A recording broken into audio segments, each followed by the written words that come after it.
Hello guys, I'm your coach Rhea and welcome back to our YouTube channel. So for today's video, tuturuan ko kayo kung paano natin i-renew ang ating accreditation dito sa IMG.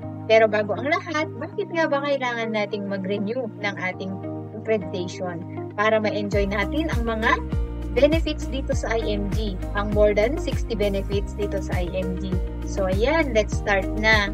So ayan, punta tayo sa ating IMG members page. So sa mga hindi nakakaalam ng ating official website, no? Ayan, ilalagay ko sa ating description box or tanungin nyo po sa ating mga SMD or sponsors dahil alam po nila kung saan tayo mag-login sa ating phone. So ayan, may ibibigay or may na-receive kayo na ibinigay ni IMG na ating username. Nandito yung ating code, no? IMG code and yung password. So, yan. Mag-login lang tayo dito. And then, yan. Ililink tayo sa ating dashboard. So, makikita natin dito, no? Sa pinaka mismong baba ng ating slides, mga announcements. Makikita natin dito na activate your 2024 accreditation. So, eto na yung message ni IMG wherein kailangan natin mag-accredit or mag-renew ng accreditation natin for the year 2024. So, meron link dito, no? I-click natin yung link dito. So, pag-click natin, lalabas yung windows na ito. So, mag-login lang tayo dito, no? So, ito yung Kiosk 2. Ililink tayo sa ating IMG Kiosk 2. So, ilagay natin yung agent code natin and then yung password natin. Then, click natin yung login. Ngayon, hanapin natin yung accreditation renewal. So, under IMG membership siya. So, click natin yan. And then, make sure na mapalitan po natin yung year na ito. Kasi sometimes, nakalagay po dito 2023. So, kailangan, no? I-check natin maigi, no? Dapat ilagay natin 2024. So, based on my experience kasi, last year, no? Ang hindi ko napalitan ito. So, nag-amend ako ulit ng 500 pesos. So, i-check po natin maigi yan. And of course, no? Click natin yung search. Then, i-type natin yung ating IMG code. So, magpapakita yung ating pangalan. Select lang natin. So, yan, no? Dito kasi, makikita mo yung amount na kung magkano. So, automatic na to, no? So, pag na-check na natin yan, nakalagay na natin yung ating name, click na natin yung next. So, sabi niya, restore proceeding, please review the applicable year you want to pay. Click OK to proceed or cancel to review. So, ayan, diba? Nagwa-warning naman siya or nagbibigay siya ng ganito. Para sa ganon, no, i-check natin maigi, no, yung year natin. So, click natin yung OK kung okay na. So, yan. Lagay natin yung, fill upan natin tong mga to kung wala pa yung mga. Sa akin kasi naka-default na siya, naka-automatic na siya. So, lagi ko kasing ginagamit. So, yan. Lagay lang natin yung ating email para doon natin ma-receive yung approval ng ating accreditation.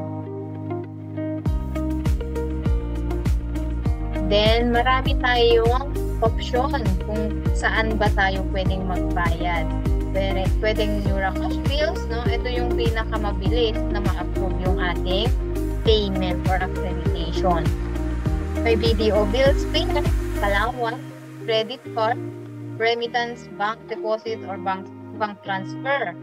Pay at cashier, pwede rin yan. And debit card via BankNet, pwede rin po yan. So, sa akin ngayon, no, gagamitin ko yung Nuracash. So, i-check natin maigi yung mga information natin. Then, click natin yung Nuracash. And then, Yan, para na din siyang, para rin lang tayong mag-i-invest ng pa 20 pesos, no? So, yan. Click natin yung radio button na to, Neuracash Bills Payment.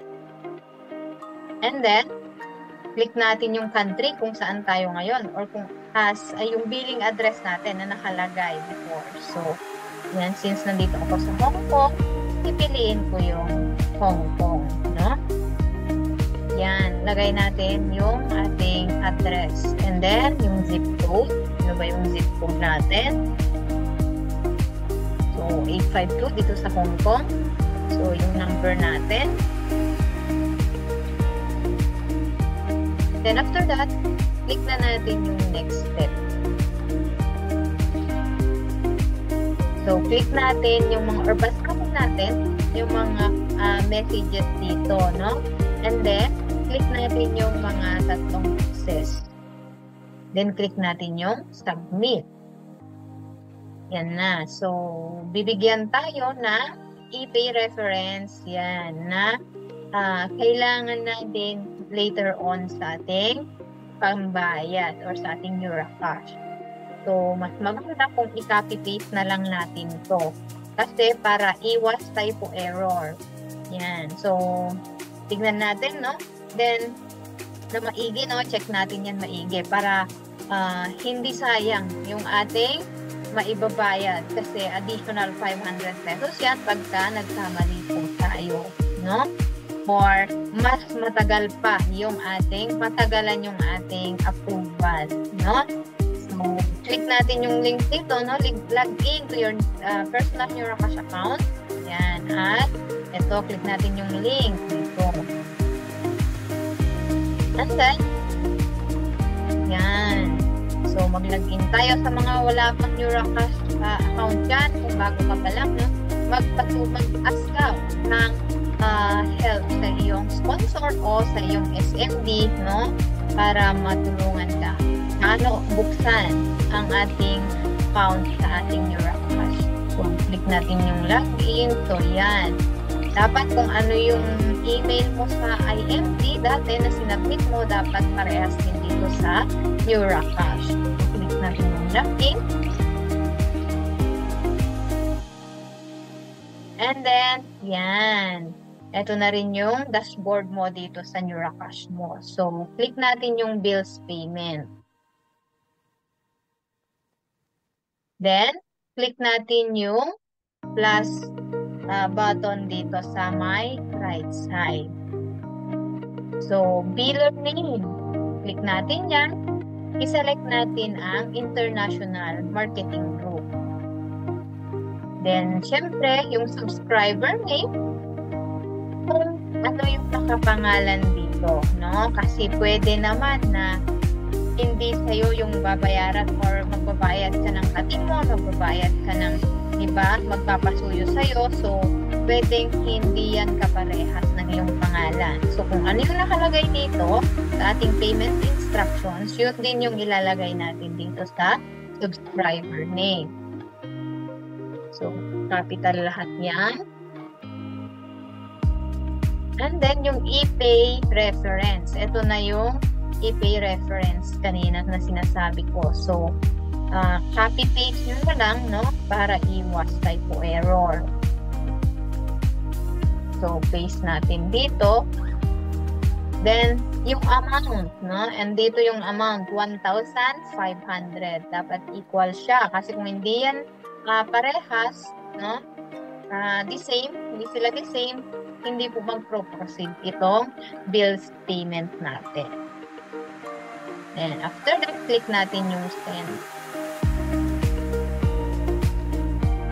So, every time na mag-process tayo dito sa ating Neuracash, meron tayong one-time fee. So, saan ba yan matatagpuan? Siyempre, nandito yan sa ating email. So, yan. Na-receive ko na, no? So, yan. I-copy paste ulit natin to kasi para iwas typo error ulit. So, yan. Paste natin. And then, click natin yung okay. So, yan. Waiting na lang tayo sa approval ng ating payment, no? Mare-receive natin sa ating email later on, maya't maya. So, later on, magiging green na itong yan, yung ating creditation dito. Diba? Nakikita nyo, yellow siya. So, pagka na-approve na, yan, magiging green na ito.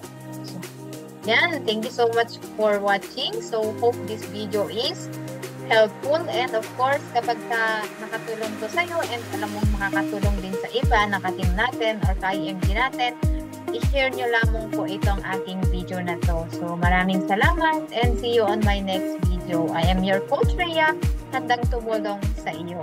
Thank you very much.